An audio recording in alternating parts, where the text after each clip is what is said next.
This thing I'm going to talk about today will make or break your e-commerce business. And this is stemmed off the back of 12 years experience in the industry. I co-founded an e-commerce business with my brother in 2013. We bootstrapped the entire thing the whole way through, learnt everything. And I'm here to provide insights and experience and tips to brands doing mostly less than 20K per month. That's who I actually help through my paid programs, the Ecom Blueprint and Up-Level Mastermind. But I just want to help anyone who finds this valuable. Okay, so let's just jump straight into it. So what I'm talking about is, let's call it arguably one of the most boring things that you can actually talk about. But if you ask any 7 or 8 figure entrepreneur, especially in the world of e-commerce, they will say that this thing is in their top 1, 2, or 3 most important things to succeed. And I'm talking about tracking and knowing your numbers. Okay, so again, I know this sounds really boring, mundane, but if people who are doing millions, tens of millions, hundreds of millions tell you to do something and say it's important, then you'd better listen, right? Because who are we as lower level entrepreneurs to ignore those pieces of advice? I'm amazed at how many people go and do that, and then they wonder why they're still stuck, why they're still struggling when they have no idea what it actually takes. In fact, they know, they just need to be disciplined enough to go ahead and do it in action. Okay, so when I talk about knowing your numbers, knowing your data, I'm talking about knowing everything about your business and going over your numbers with a fine-tooth comb. Because as your business actually builds, even on a simple level, it becomes more complex. You get more variables, you have more things flying around, more numbers to take control of and be on top of. And so it's honestly the easiest time is right now for you to be on top of your numbers. So what we teach people throughout our program, we actually, hand them this as well, is actually a daily tracking sheet. Again, sounds super simple, sounds really mundane, but it is so important to know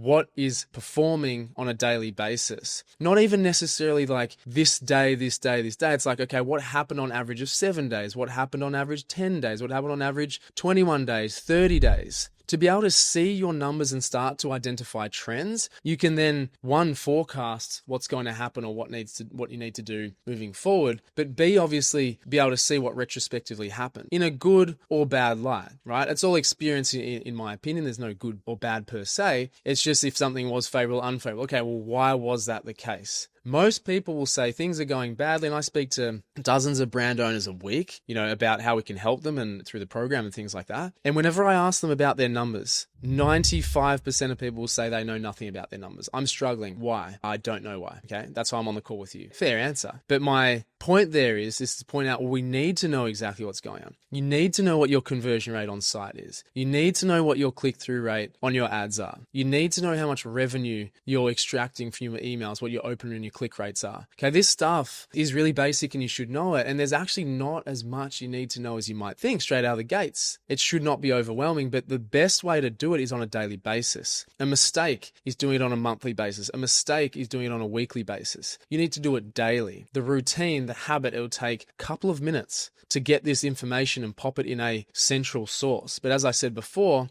being able to look at trends over 3, 5, 7, 21, 30 days and know exactly where you're at. I'll give an example of someone in our community. She jumped on one of our calls and said, I'm panicking, I'm overwhelmed, I'm stressed, I don't know what's actually going on. I had a terrible month last month. I said, okay, well, let's be the judge of that together. Let's look at your numbers. Luckily, she'd obviously tracked because she'd been in the program for a couple of months. And we said, okay, let's have a look at this. Let's have a look at this. Let's have a look at this. Long story short, the month was actually nowhere near as bad as what she thought. It was basically like similar or the same as the previous month. And we'd actually spent less on ads. So it was actually a better performing month than the previous month. And yet the picture she had painted for herself was that because she had had a bad week or a challenging week with ads, which last month, there was that period of time where the Meta did an algorithm update and the ads threw everybody off and it was, out of whack and it was stressful for people. Only for those that didn't know their numbers, only for those that didn't know what was going on. People were panicking all over the place. And so when we took that into account, we basically had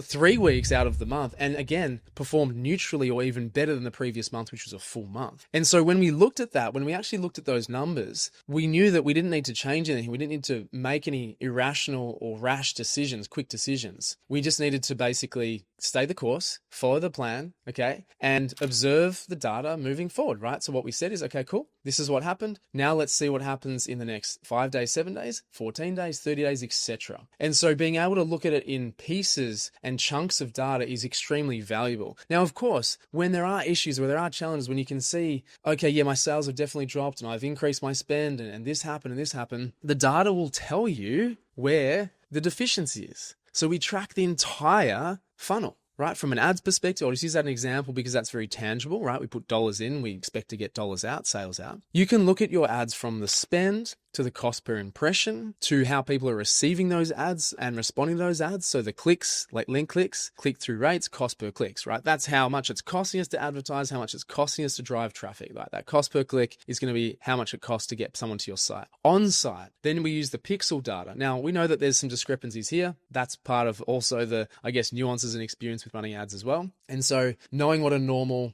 add to cart rate or conversion rate from ads is really important. Obviously, knowing what our cost per purchase is, meaning cost per acquisition, our ROAS, our frequencies, all those sorts of things. If you know these numbers in isolation, you can see what is normal, what is not normal. If it's not normal in terms of your numbers, then that's what you need to fix. That's what you need to rectify. There's no point saying my ads aren't converting and this isn't happening and when the issue is you just need to increase your click-through rate, right? Your cost per click is too high. Okay, yes, this part of your ad is important. Okay, this ad within the ads manager is doing really well. There's a good cost per click, right? So it's just actually this ad. So again, you're kind of isolating the issue, but you don't know where the issue lies if you're not tracking, if you don't have not eyes over it, if you don't have experience and time in the game. And when I say time in the game, I'm like, if you looked at your data from 30 days ago, you're in the game. You understand what's normal. You understand what you need to be shooting for and what you need to be looking at. So that's just my experience of 12, 13 years. And I'll admit, I took too long to get onto this as well. It was a mentor of mine that told me and showed me the importance. And as soon as I started tracking things, I knew what to fix. My performance went like that. Okay. So never think you're too small to do these things. It's so important to get into good rhythms, good routines, because as I said, as you get busier, hopefully, fingers crossed, touch wood, things only get busier and more complex and you'll have less time and less capability of actually doing this stuff. But I can tell you that people doing 7, 8, 9 figures a year